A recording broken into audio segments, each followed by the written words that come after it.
Kezdjük ott. Üdvözlök mindenkit. Megmutatnám nektek, hogy lehet a Sioux River Ventrilo csatornájára följutni. A következő dolgokat kell beszereznünk. Kell egy Ventrilo 3.0-ás kliens, illetőlegesen annak a megfelelő beállítása. Ehhez fogok egy rövid útmutatót adni a következő videóban. Mellesleg Xenox vagyok. Rendben, kezdjük is. Tehát a NetIntoDestiny.tk nevű weboldalon, amely a saját oldalunk, aki így könnyebben megtalálja a helyzetet, annak itt van ez. Azt hiszem, ez egy 3.8-as Ventrilo, tehát az egyik legújabb.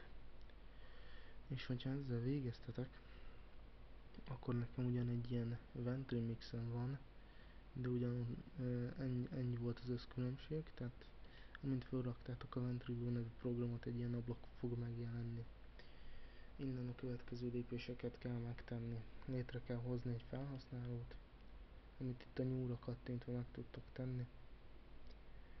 Beírtok valamit. Majd már is megvagytok ezzel. Én most maradok Xenoxon, mert nálam már megvannak a beállítások, amelyek innen folytatódnak a szervernél. Tehát továbbra is a nyílra kattintottam, és ide jöttem, létrehozok egy szervert a nyúlval. Ezt is elnevezem valahogy, bár ezt most nem tenném meg. Mint láthatjátok, több kapcsolatot tartatok benne egyszerre a listában. Kitöltitek az adatokat így. A hostname IP-hez 68.232.167.202, a port szám pedig 4876.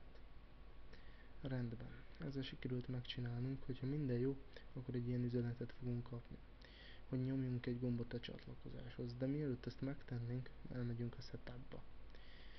Kijelöljük a következő fontos beállításokat, csak hogy jobban lássatok. Enable outgoing voice communication, tehát engedélyezzük a kifelé áramló üzeneteket.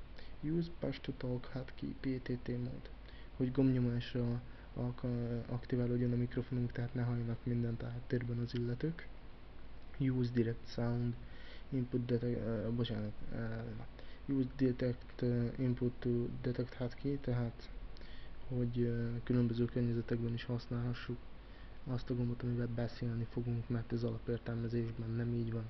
Tehát ha ez nincs kipipálva, és te mondjuk az X-re teszed a beszédgombodat, akkor figyelmeztetlek, nem fogsz tudni X-t írni, amíg ez nincs kipipálva.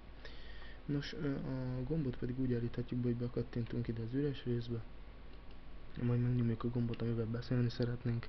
Ez nekem a bal oldali kontroll. Aztán a Use Direct Soundot kijelöljük mindkét esetben, a kimeneti és bemeneti hangoknál is kiválasztjuk a hangkártyánkat a listából. Majd itt is kiválasztjuk a hangkártyánkat, a linehoz a mikrofont mindenképpen, és felnyomjuk a hangerőt maxra, hogy a többiek jól hallhassanak minket. Ennek utána gyakorlatilag nincs más dolgunk, mint felcsatlakozni a szerverre, ahol megkeresjük a Sioux River szobát, megkeresjük a Sioux River szobát, felugrik egy ilyen üdvözlő üzenet, mert nem kell megijedni. Nem csak a mi szobáink vannak itt lejjebb jöttök, és már is megtalálhatjátok a Sioux River nevű szobát, ahova mondom gyorsan a belépési kód Metin 2. Tehát ide írom Metin 2. Ennyi volna a jelszó. Nagy emmel. Kellemes időtöltést kívánok a Ventrilón mindenkinek.